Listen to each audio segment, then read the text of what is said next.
quang trung nắng cháy ra người.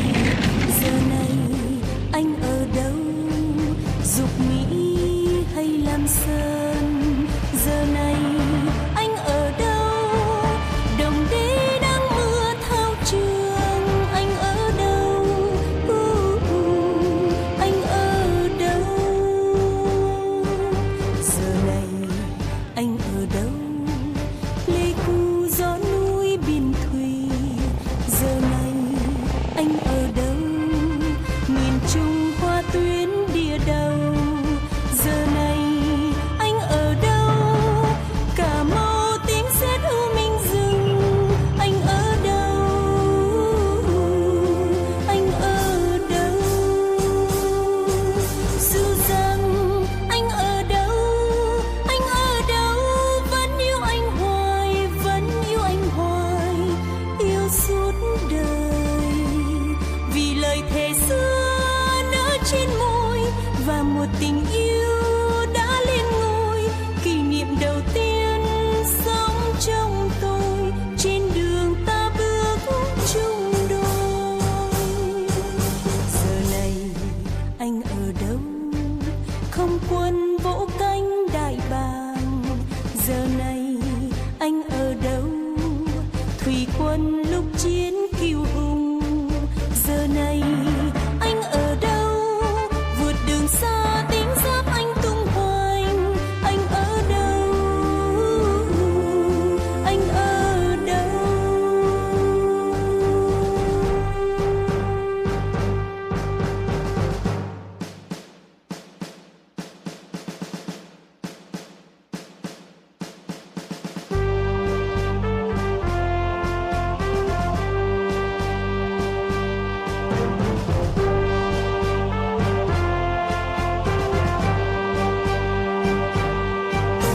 Dù rằng anh ở đâu, vẫn yêu anh hoài, vẫn yêu anh hoài, yêu suốt đời.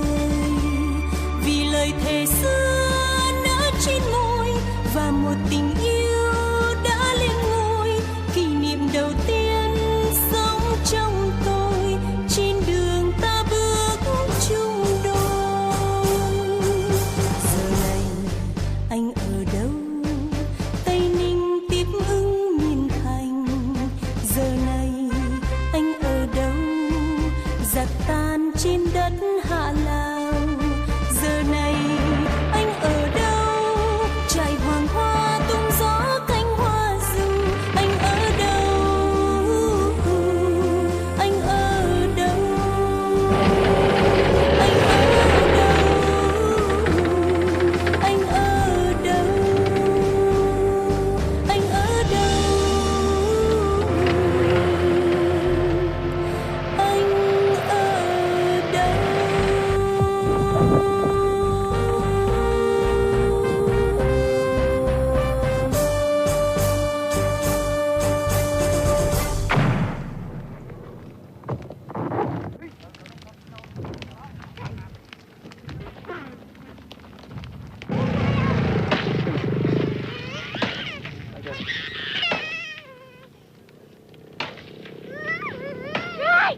Đi đi.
bằng đây Diệu Phúc.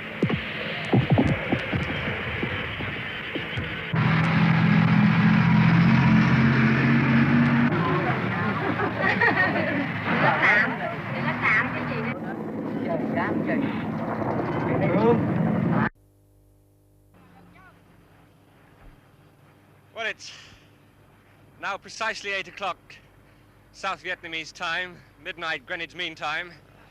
Tanks are still located on this highway towards Tay Ninh. We just had an airdrop a few seconds ago. The men are still preparing to go forward to flush communists out of this village a few hundred yards ahead. If the peace and the ceasefire is coming to South Vietnam, it's not very punctual.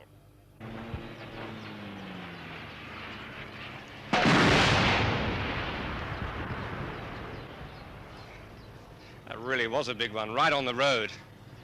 We are being attacked. The VC attacked us. They attacked you first? Yes, yes. So you're merely obeying orders? They try to block the road number 1. And this happened after 8 o'clock? That's right. Just one a few minutes ago. Dodo!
Run with it on. Run with it on.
Well, it's now 9:30 South Vietnamese time, exactly 90 minutes after the ceasefire.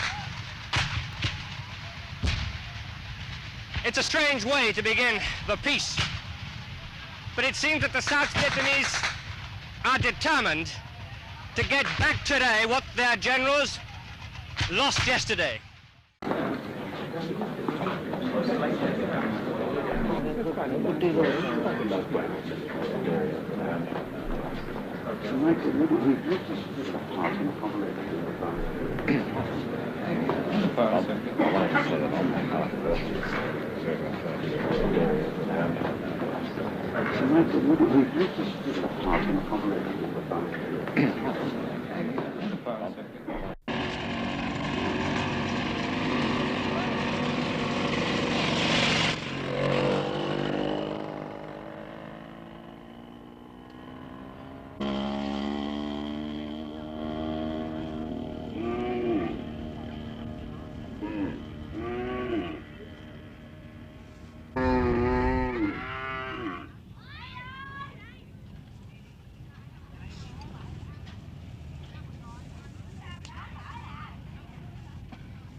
Tổng sĩ quan cảnh sát.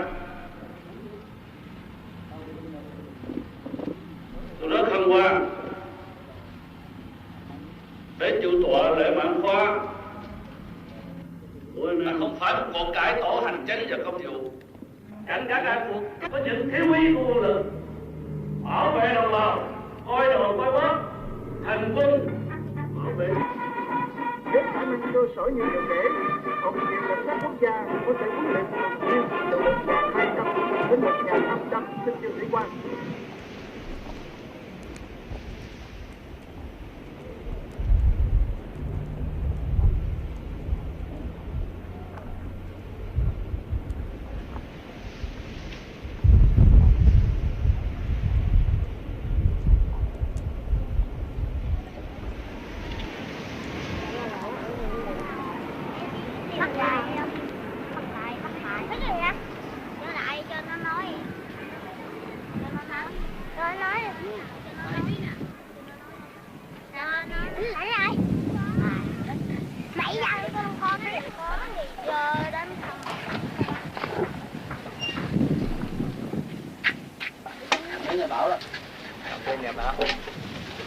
Lên lên được không? Muốn. Có Cái bạn dân về hồi cứ này.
Con và gia đình.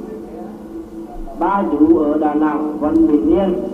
Chồng cần lên phố nhắn tin cho vợ là Hoàng Thị Kiếm và các con được ở an lợi nhiều đời.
if the communists violate the ceasefire agreement and if they wage a new war, the war will begin. President Tu of South Vietnam, with few illusions about the recently agreed ceasefire. His skepticism was justified. As the appointed hour for the end of the war passed, neither the communists nor the South Vietnamese behaved as though peace was at hand. The fighting continued along strategic roads and through important villages.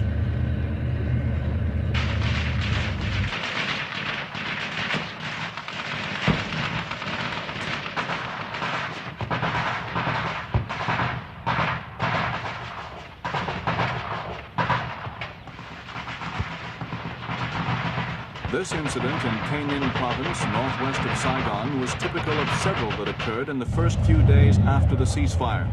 After a heavy bombardment to drive out suspected Viet Cong and North Vietnamese troops, the South Vietnamese moved in to secure the village. When they arrived, they found little worth securing, only rubble, and war-weary villagers searching through it for the few possessions worth saving.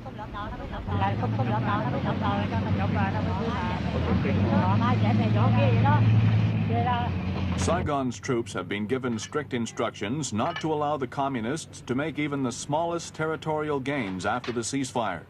This, they claim, was the result of following those orders.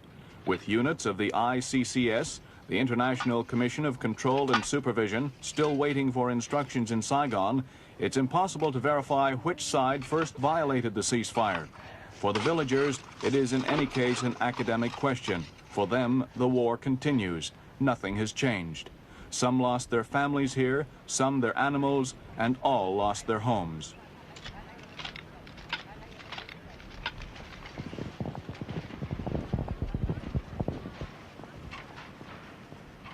Devastation was so complete here that the troops could find no suitable structure from which to fly the government flag to show this was once again Saigon's territory.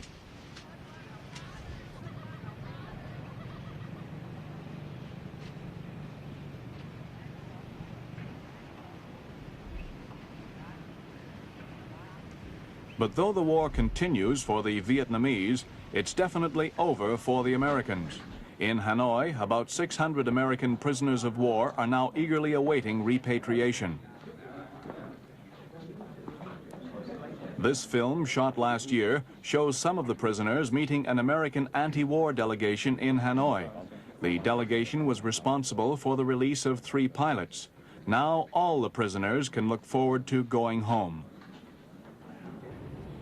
Readjustment will be most difficult for the long-serving prisoners. Attitudes to the war have changed profoundly in the United States in the last 7 years, and pilots who thought they were heroes in 1965 may be shocked when they get home and discover how divided public opinion is on the morality of America's role in Vietnam. I miss my family very much. I wish I could be with them now. For the Vietnamese, too, readjustments will be necessary. After witnessing a quarter of a century of fighting, people are naturally skeptical that peace can at last survive and flourish. Most South Vietnamese are undoubtedly sick of the war, but they find it difficult to believe that the struggle for their country will now be waged with words instead of bullets, simply because 4 parties have signed a piece of paper in Paris. Yet what has not been resolved on the battlefield is now supposed to be decided in the political arena, a transformation of the war in which President Tu himself seems to believe. It's beginning. It's beginning a new phase of the war. It's the political war. The phase of the political war. Because I consider we just end the first phase of our struggle by this Sunday. But the second phase of our struggle is to win a real peace and to win a political war. How will you go about it? How are you going to win with confidence and with very, I'm very sure of success. The president is coming in style and the red star of his Democratic Party is to be seen all over Saigon, even outnumbering the national flag. This rally, to inaugurate a new branch in Gia Dinh province, was carefully arranged to give the most striking impression of the party's strength and discipline.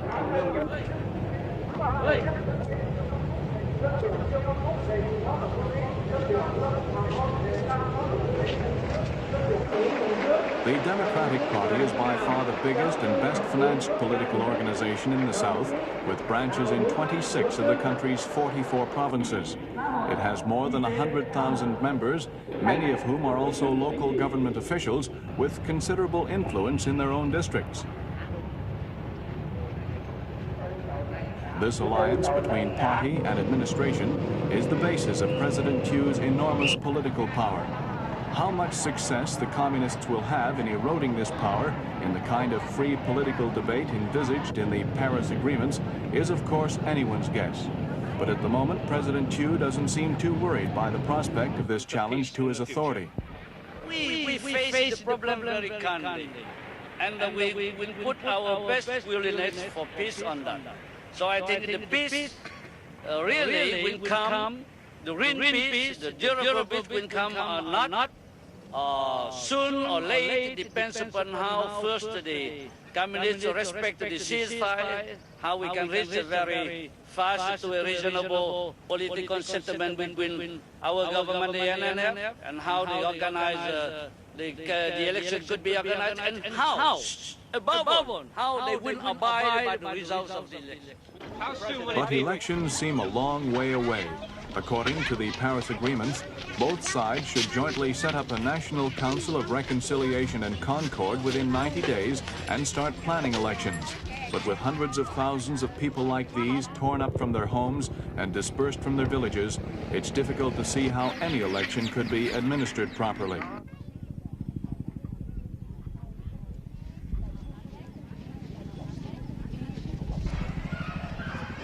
Behind all the military and political issues still to be settled in Vietnam, there lie the problems of common humanity, the treatment and eventual rehabilitation of thousands of people, young and old, whose families have been shattered by the war. These are just a few of South Vietnam's orphans.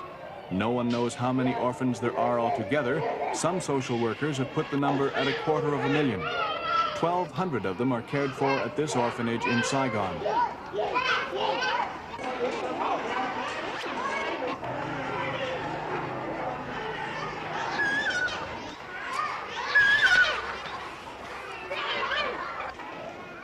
There are three types of orphans in South Vietnam: children whose parents have been killed, children of families where there are already so many children that the parents can't support another, and the illegitimate offspring of American servicemen.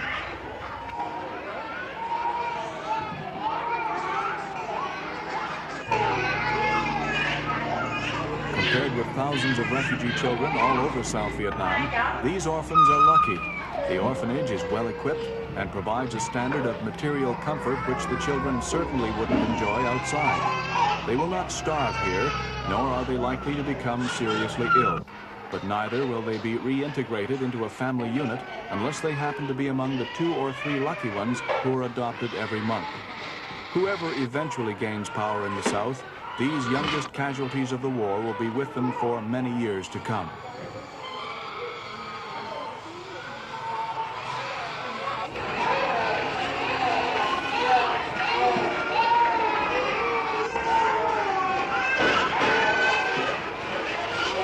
The Vietnamese have gone off to an unpromising start, stability and peace.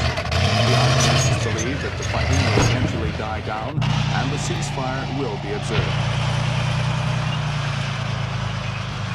There remains in the far distant future the frail prospect of the unification of both North and South Vietnam. It would be a bold man who would gamble on that possibility, and significantly, President Thieu doesn't seem to be doing so. How long do you think it'll be before North Vietnam and South Vietnam are reunited? Heaven knows only.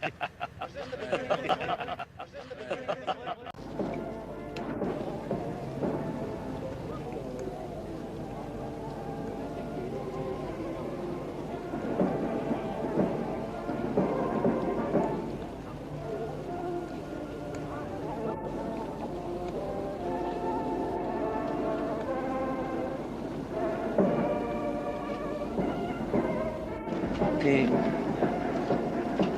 chỗ này đây luôn nha.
tận tâm đồng niệm người đồng thôn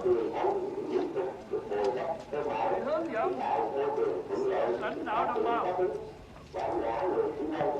bảo cho nhân dân Việt Nam chúng ta một sức mạnh quân sự, một sức mạnh chính trị, một sức mạnh kinh tế, ba sức mạnh này.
hướng Nam về hướng Bắc, nên về từ Nam lên Bắc thì chúng tôi tổ chức cuộc bao vây địch. Cái điểm xuất phát của chúng tôi ở tại tuyến này là 8 giờ ngày 15. Ở đáp đó thì còn tại Hà có đúng không trả lời?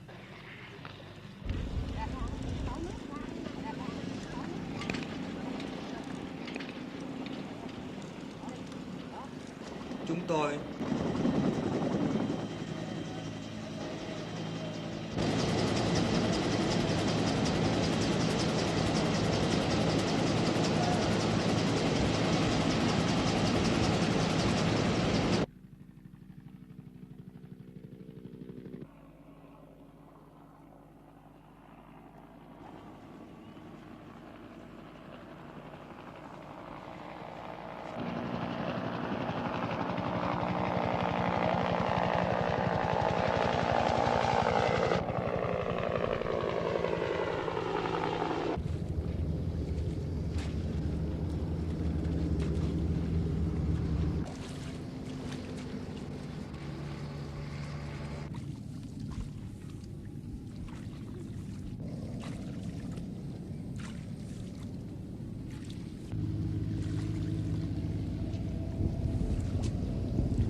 4 lần nữa.